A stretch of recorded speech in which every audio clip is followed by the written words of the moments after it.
Really? In fact, you can find some other people who played Spider-Man in India or some Japan, and Tobey Maguire would still be. Japanese Spider-Man better than Tobey Maguire Spider-Man. Yeah.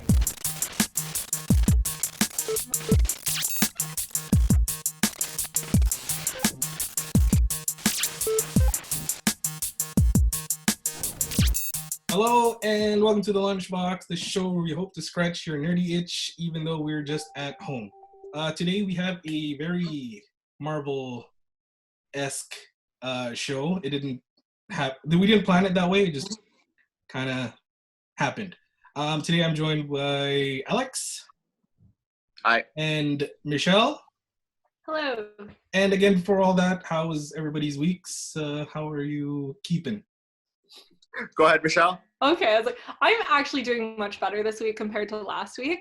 And a huge contributing factor to that is that I started playing Mass Effect again. I'm starting from the first one and playing all of them. And in the past 2 days, I have played 15 hours of Mass Effect. And it brings me the most joy. I get to see all my alien boyfriends, and I am so thrilled.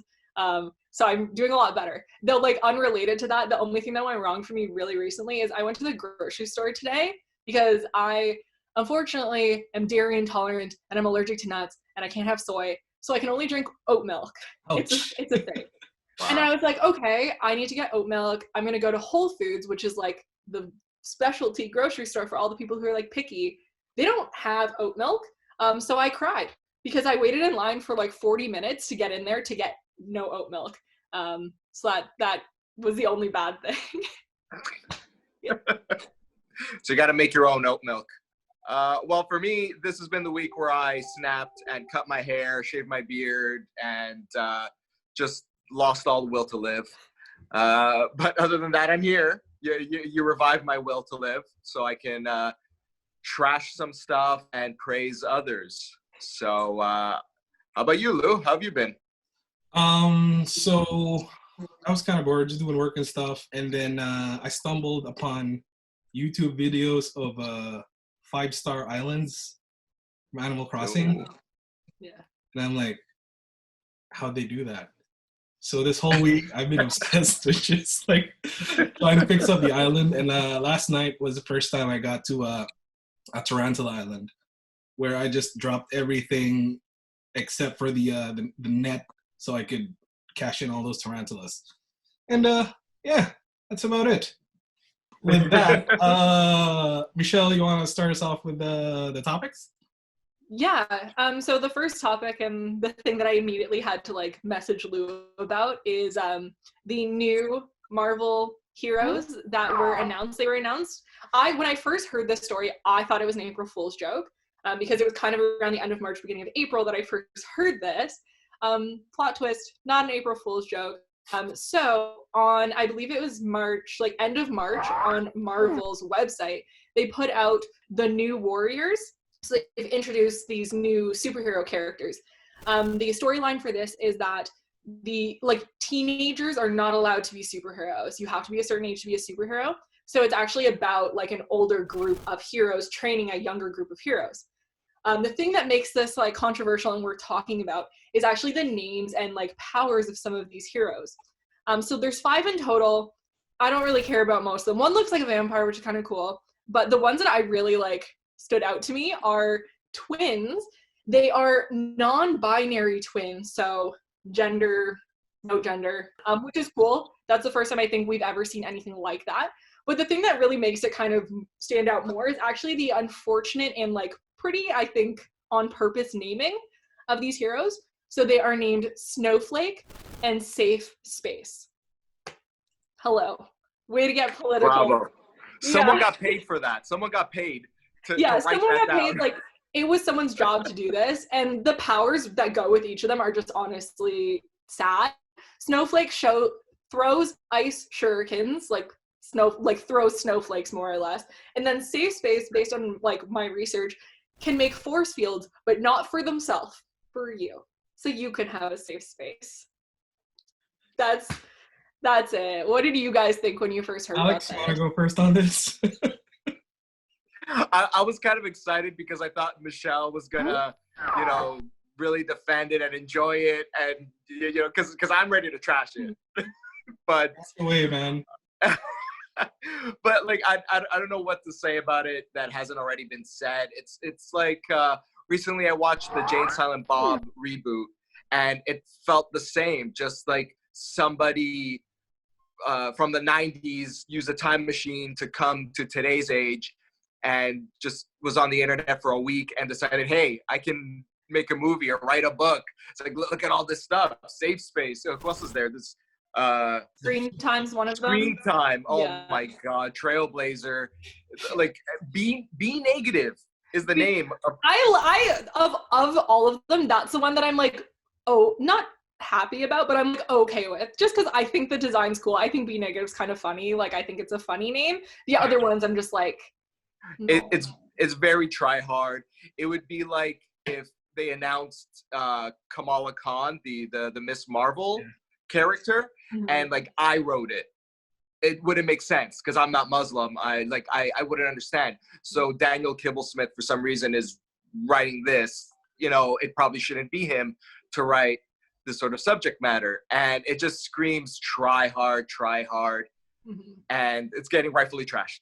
Yeah, it's like the new like woke culture thing. Like, everyone's trying to get behind that, but then like I feel like the original message gets so muddled in like I don't know. I get why they did it. Like I appreciated the attempt at first. I was like, okay, you really tried, but like, you are Marvel. You have so like, who let this happen? Like, how many people did this go through that were like, yeah, like that's gonna be so popular. It's gonna be so great. Like, no, stop. Like, I appreciate the effort. Like, the non-binary thing, cool. That in itself, that can exist. That's great. Why do you have to hurt these characters with the shitty naming and the horrible concept? My gripe about it is that look, I don't mind them doing this to new characters, right?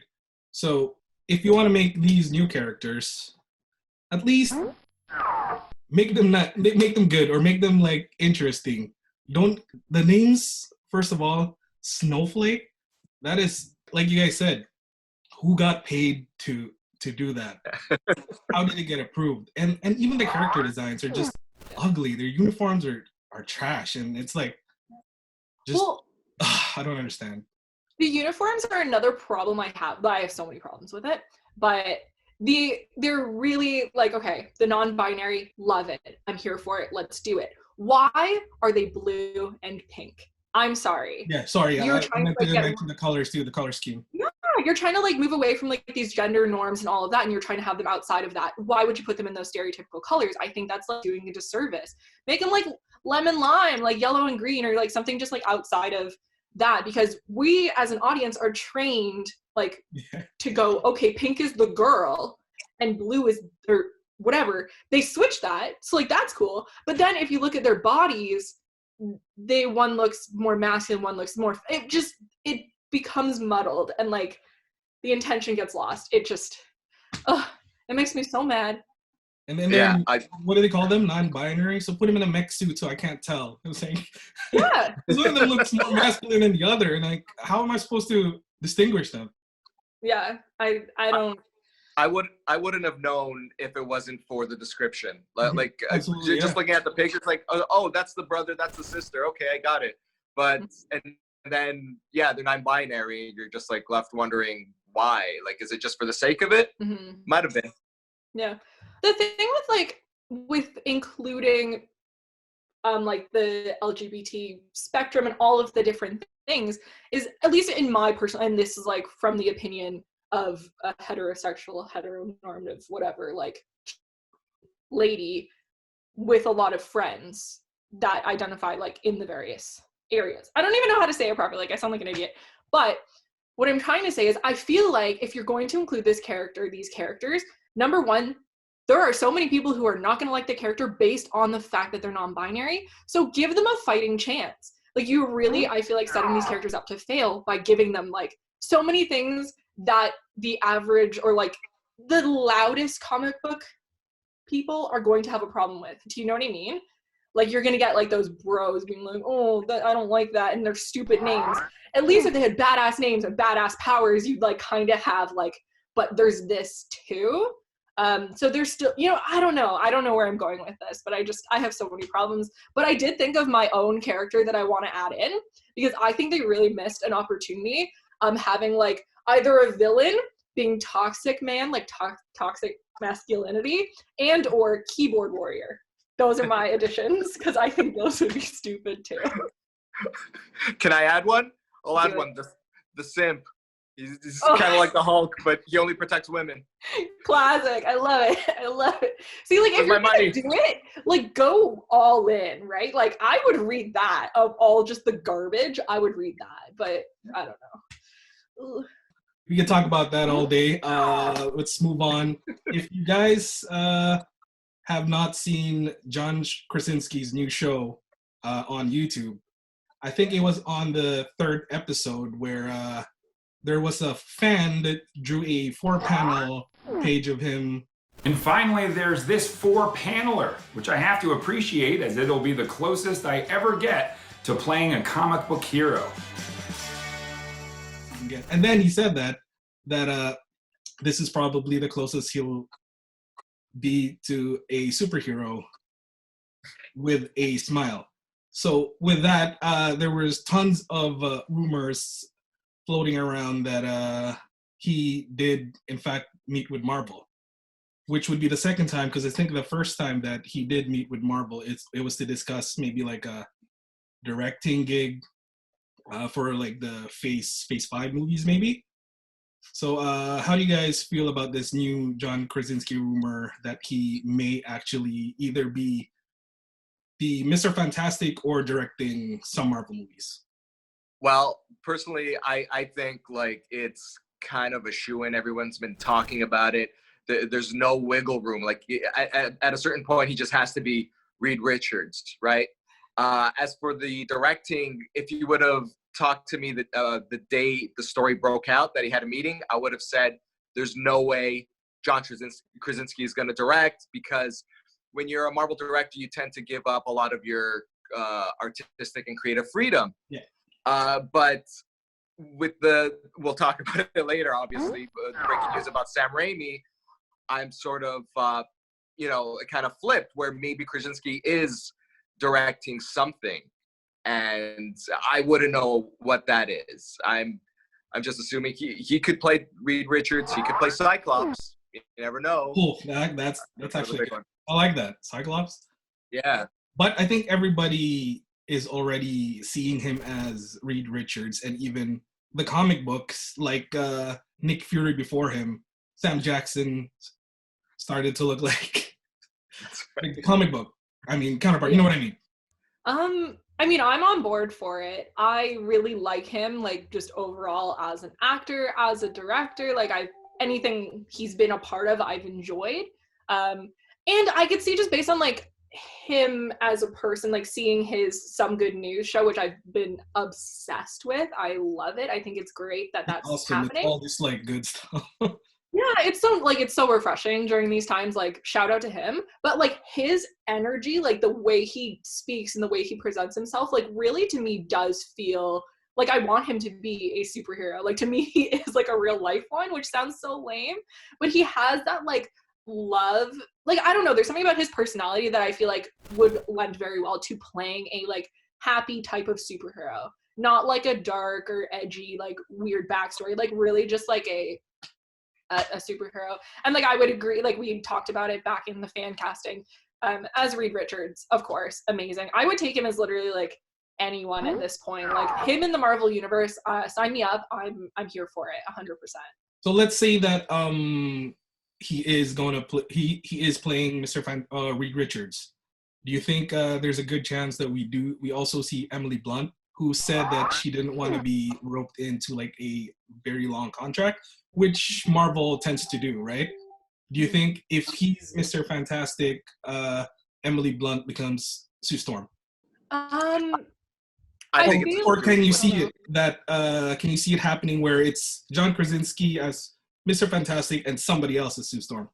I feel like I'm more likely to see that just based on the fact that like because she said she didn't want a long contract, they have kids, they have a family, like not to be like she has to be home to take care of the kids, but if he's going to take on this role, she'll probably stick to like different contracts. That being said, I know based on when they worked together on The Quiet Place that they loved working together on the movie. Like they loved it. They had a great time. So I'm hoping based on that they would do it. But I feel like with Marvel, that is biting off quite like a chunk. So don't know. I've got an idea. How's this? Krasinski as Cyclops, Emily Blunt as Emma Frost. Ooh. Right? I like it. I can't gonna lie, her I like it. I think she could do it. Think about it. Think about it. Let it stew for a while. I know I've always been an X-Men person, but Fantastic Four, when it's it just hasn't been done right yet. Yeah. You know, hasn't lived up to its full potential on screen, on any sort of screen. Because I didn't really like the cartoon show when I was a kid. But hopefully this is the boost that Marvel Studios needs to get Fantastic Four to be at their proper level, right? That they pretend they're at in the comics. Yeah. Like actually be the first family of Marvel and have it actually come out in the movies. Speaking of more movies, Alex, what do you got? Let's talk about the glow up of the year. So the original director of Doctor Strange, Scott Derrickson, he backed out of directorial duties for creative reasons. Not surprising. Marvel Studios tends to be like that. And who else stepped in but Sam Raimi of Spider-Man fame, the original 3 movies. Everybody loves them. Spider-Man 2, he had the reference to Doctor Strange. Who would have thought that 16 years later, he would be directing the movie? And everyone seems to be on board. Everyone's excited. Bruce Campbell, he might appear. He's going to make an appearance. Yeah, let's hope so. I think he tweeted that he wanted to be in it. Oh, yeah, beautiful. Beautiful. That's perfect. I'd love to see him in it. Doctor Strange is the perfect marriage of comic book superhero-y and horror. Like, done right, this could be incredible. If they let Sam Raimi do what he wants, they're going to have, like, one of the best Marvel movies in ages. What do you guys think? Yeah, as a horror fan, like I'm always hopeful, but I'm also so skeptical because I felt the same way going into Hellboy because I'm like, Hellboy, horror, let's do it. Go hard. It's R-rated. I mean, the movie wasn't great. I enjoyed it. It wasn't a great movie. So when we are pairing horror with like the Marvel universe and like the more traditional type of heroes, I feel like that's really... It's a risk. Like, it's a risk. It's a risk I hope they take because I think if done well, it can absolutely pay off and it can really kind of further break the mold of what we can see in superhero movies. Like we saw with Dark Knight when it went grungy, it went dark, and it did well doing so. But that was so different at the time. I want to see that kind of like return to form of like, we can do more than just like, hurrah, hurrah, we beat the bad guy. It's colorful and bright, which is so entertaining and does so well. But there are other things can do well too. So I'm like hopeful, I'm excited, I'm super, super nervous because if it flops, I'm going to be like super devastated, I'm going to cry. But I think, like you said, like the Doctor Strange universe is the perfect, like that storyline, all of that is the perfect opportunity to kind of go this direction if they go that direction. And for me, I am very excited for this because I think this movie is the perfect movie for Sam Raimi's skill set. I mean, Multiverse of Madness, right? And you have Sam Raimi's Evil Dead series dragging you out that crazy goofiness that will blend in perfectly to this type of movie. So I can't really say much about it other than I'm really excited. The first Doctor Strange and the first 2 Thor movies, I thought were the worst of the Marvel movies. And when Ragnarok came out with a new director, Taika Waititi, it became one of my favorite Marvel movies. Yes! I'm hoping it'll do the same thing with this Doctor Strange movie. And like, I don't know if this is a popular opinion, but like the original OG Spider-Man movie, best Spider-Man movie. Loved it. Absolutely loved it. Loved Tom Holland as Spider-Man, but I feel like the movie overall, like the first one, it really like blew me away when I first saw it. And it's me and my dad watch it, like we go back and watch it all the time. It's his favorite as well. And he's a huge, like he read all the Spider-Man comics as a kid. So. And that's a cool dad. Yeah. I did really like the first two Spider-Man movies, but I can't get over Tobey Maguire Spider-Man. The movie itself was great. So I just try to forget that Tobey Maguire was Spider-Man. I'm with you there, by the way. Can I trash Tobey Maguire? Yes! I don't like his goofy face. I don't like anything about him. Tom Holland is great. Yeah, like what they need to do is like one of those Photoshop faces sort of thing with Tom Holland's face in the Tobey Maguire movies. Then it would work. Then I'd love it. Sorry. Oh, poor Toby. Poor guy. Yeah. Like, what happened after that? I don't even know. He's counting his money. Yeah, I mean, fair. Yeah. Do it. I mean, did you, just now I need to know, Andrew Garfield, where did he land for you guys? He's okay. Like, he's all right. Faces, I hate his face the most. I love Spider-Man except for Tobey Maguire. But Tom Holland would be number one. Tobey Maguire would be dead last. Really? In fact, you can find some other people who played Spider-Man in India or some Japan, and Tobey Maguire would still be. Japanese Spider-Man better than Tobey Maguire. Yeah. I mean, like, I'd be down for that. I feel like that'd be cool.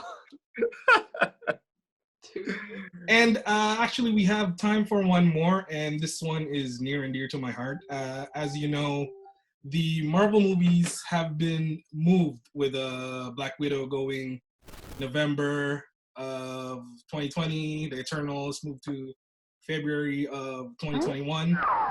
They've all been moved except for one movie, The New Mutants, which I predicted would be the best movies, the best movie with mutants ever. Do you guys think that because it doesn't have a date, that it's still gonna come out in theaters, going to VOD, or straight to Disney Plus? What do you guys think? What do you guys hope? I think like they have to. Why aren't they putting it out now on Disney Plus so that they can mitigate any like embarrassment? I'm not gonna say losses, because that's up in the air, but like the embarrassment of like, oh, this movie tanked, right? Why did they make it? That said, this movie has been in production so long that not only does it have to be the best mutant movie, it has to be like the best comic book movie ever. They've had like 3-4 years, right? And like the movie has potential. The trailer didn't look too bad. It's just I don't know, just a series of unfortunate circumstances that really, did it wrong. But I would say Disney is their best hope. Yeah. 2017, I believe, was the original release date. And it was gonna come out a couple weeks ago until the coronavirus happened. We can't catch a break. Like, oh my God. What do you think, Michelle? I mean, I agree with Alex in the fact that I think they should just put it on Disney Plus. Like, let's get it out there. People want to watch stuff. Now is the time. It'll get people talking. Like, really, I think that has a lot of merit. The thing that always makes me nervous when I hear of movies kind of languishing in the post-production stage is like, why? What happened? What are they doing? Anytime I've heard about it, like for certain movies, it's like suddenly they had to remove an entire character, so they're re-editing the movie. And like the different examples of why a movie could be in that stage for so long don't give me the most hope, because then sometimes you do see like a cobbled together finished product because they had to do so much stuff to like make it work. So I'm hoping that's not the case, but I'm excited because new movie, mutants, duh, like that's a formula for success for me, but I'm not of the opinion that it's going to be the best movie ever because it's been there so long. I think that's hurting it more than helping it. I'm sorry, Lou. I'm so sorry. I think it could have hurt it. I hope, like I really legitimately hope I'm wrong. Like I want to come back to this video and be like, man, you were so wrong. You're an idiot. You could have taken a hard stance the opposite, been so smart. But that's how I currently feel. I keep hoping for every X-Men movie to be the best one I've ever seen, and every single movie lets me down. With Dark Phoenix, especially. Has anybody seen that? And God, don't. Alex, I actually haven't. Oh no, it's so I have bad. not. Don't. I don't know. Yeah, right? Don't. I love X-Men, as you can tell. Yeah. Giant says X-Men, but I can't do that to myself. There's, yeah. I wanted so badly for that movie to be good. Like I love like Sansa Stark. Like I love the actress. I was like, oh my gosh, Dark Phoenix timeline. They brought back Nightcrawler, which is like, that's a A+ movie for me because he's my fave. I was so devastated. Like I remember leaving the theater and actually like, I don't often be like, wow, I wish I hadn't seen that in theaters because the movie going experience is so fun. I love it. I legitimately was like upset that I spent my money. I was like, damn, I saw that in VIP. I want that money back. Like I'm upset. I should have waited. Like it was. And with that note, this is it for us. I am once again joined by Michelle and Alex. Please do check the rest of our social medias down below. And like I say this every week, hopefully we'll see you more in a studio setting. But for now, we'll see you next time.